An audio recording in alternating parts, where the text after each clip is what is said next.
Alors, nous voilà sur un compte qui a été créé sur Web Hosting Pad et vous arrivez, lorsque vous vous connectez avec les informations reçues, vous arriverez sur ce que vous voyez ici en gauche, le fameux cPanel, qui est un environnement de gestion d'hébergement qui est normalisé aujourd'hui et que beaucoup d'hébergeurs dans le monde proposent. Malheureusement, c'est pas encore le cas de OVH, mais ça peut venir. Alors, la première fois que vous allez arriver sur votre compte, vous allez probablement trouver tout en anglais. Alors là, c'est pas du tout un problème. Il suffit de tout fermer. Plutôt que d'aller chercher, vous fermez tout ça et vous allez à un moment voir apparaître une rubrique qui s'appelle la rubrique préférences. Voilà, c'est celle-là qu'on va ouvrir. Et là, vous voyez Change Language. Ça permet de changer la langue de toute l'interface du cPanel. Donc c'est ce qu'on va faire. Actuellement, on est sur English, comme vous le voyez. Il suffit de passer en français, French. Voilà, on change. Donc vous le voyez que bien que le processus, si vous voulez, d'inscription et de prise d'hébergement chez Web Hosting Panel américain soit en anglais, il y a possibilité ensuite de franciser notre interface de gestion. Alors on va retourner à l'accueil.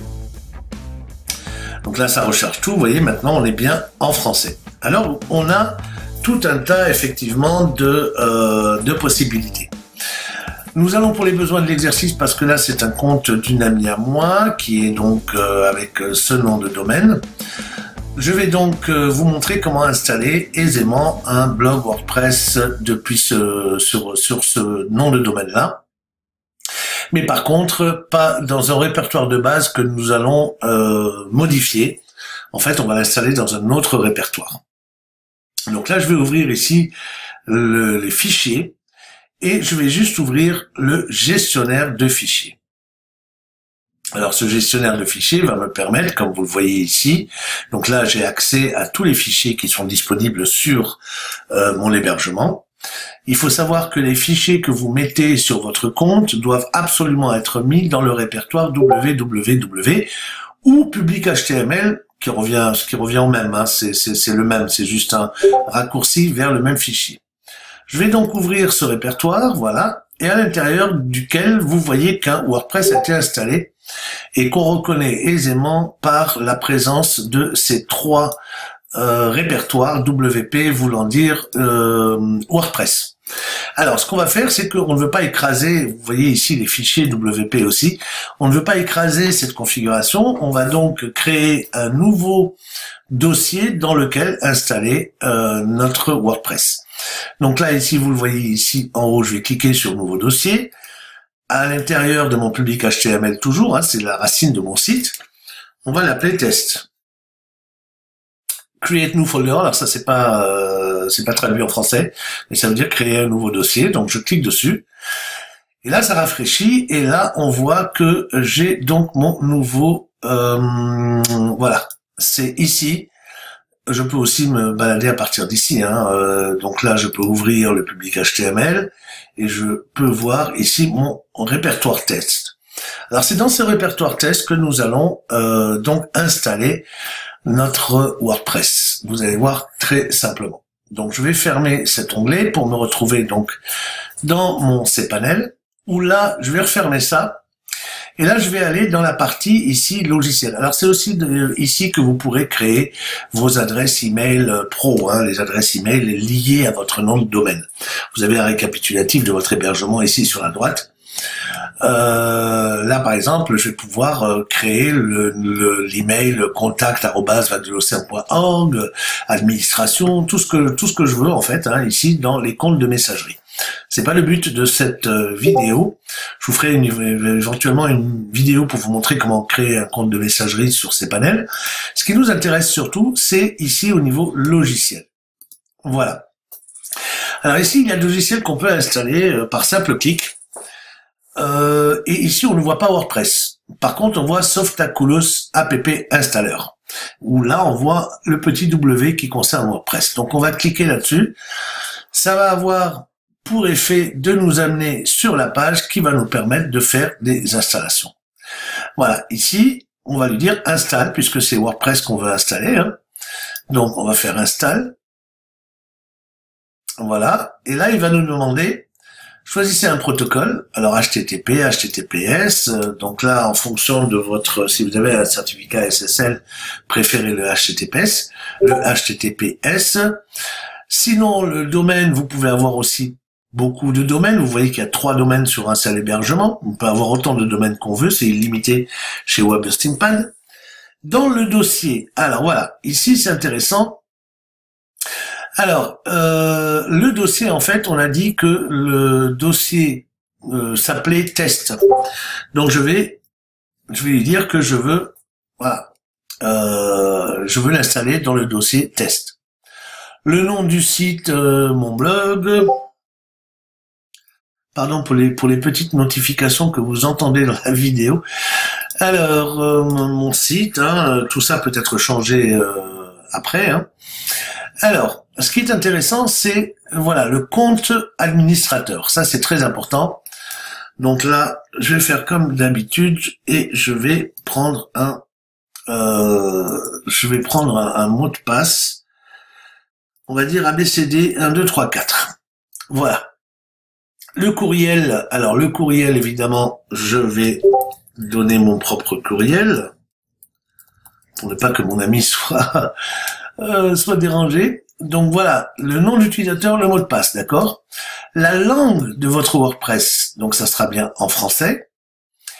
Limit Logging Attempt. Alors ça c'est un plugin en fait qui va vous permettre de vous prémunir contre les tentatives de piratage de votre blog. Donc je vous conseille de le cocher. Les options avancées ici, au pire, vous n'avez pas trop à toucher. C'est pas nécessaire de les toucher. Par contre, ici, vous pouvez déjà présélectionner un thème graphique pour votre WordPress. Je vous rappelle que la grande puissance de WordPress, comme tous ce qu'on appelle les CMS, hein, les Content Managing System, c'est les systèmes de gestion de contenu, voilà. L'avantage avec ces systèmes, c'est qu'ils dissocient la partie graphique, la partie contenant, de la partie contenu.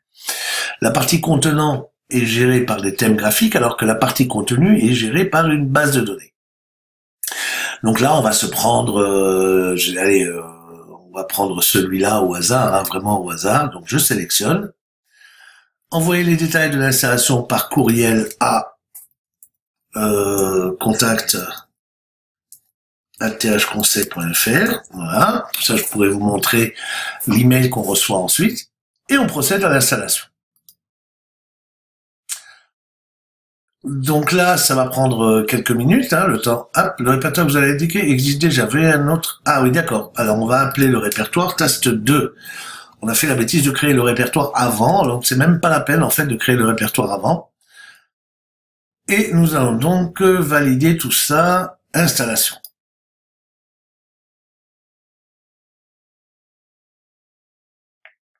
Donc là, vous avez vu que il est même pas nécessaire de créer au préalable un répertoire destiné à recevoir votre installation. Voilà, vous voyez que quelques minutes après, j'ai même pas eu besoin de mettre en pause cette vidéo. Quelques minutes après, votre WordPress a été installé. Et bien sûr, je vais recevoir un email que je vais vous montrer. Et nous avons déjà accès au panneau d'administration. Donc qui se présente toujours de la même manière. Hein. C'est votre nom de domaine / le répertoire d'installation / WP admin. WP pour WordPress -admin. Donc là, si je clique et que j'ouvre cette URL dans un nouvel onglet, ça va juste me demander de me connecter avec les identifiants que j'ai choisis tout à l'heure. Ah ben je suis carrément, oui d'accord, connecté. Donc je vais me déconnecter.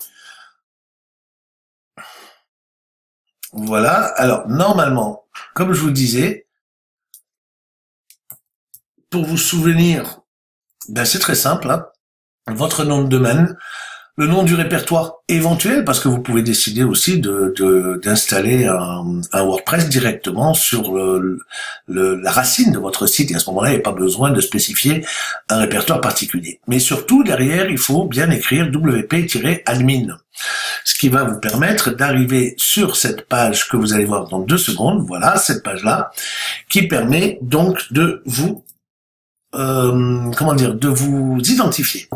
Donc on avait dit A, B, C, D, 1, 2, 3, 4. Alors je vais pas me cliquer sur ce souvenir de moi, mais je vous conseille de le faire, parce que moi je vais évidemment supprimer cette installation après cette vidéo. Oh, quoique on peut peut-être garder ça pour faire des tests. Et voilà, je suis donc connecté à mon site WordPress.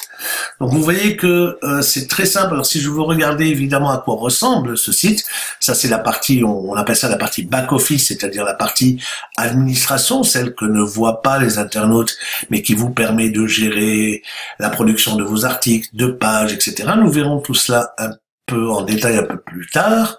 Ce qui est intéressant, c'est qu'on peut directement aller voir le site comme le verront les internautes.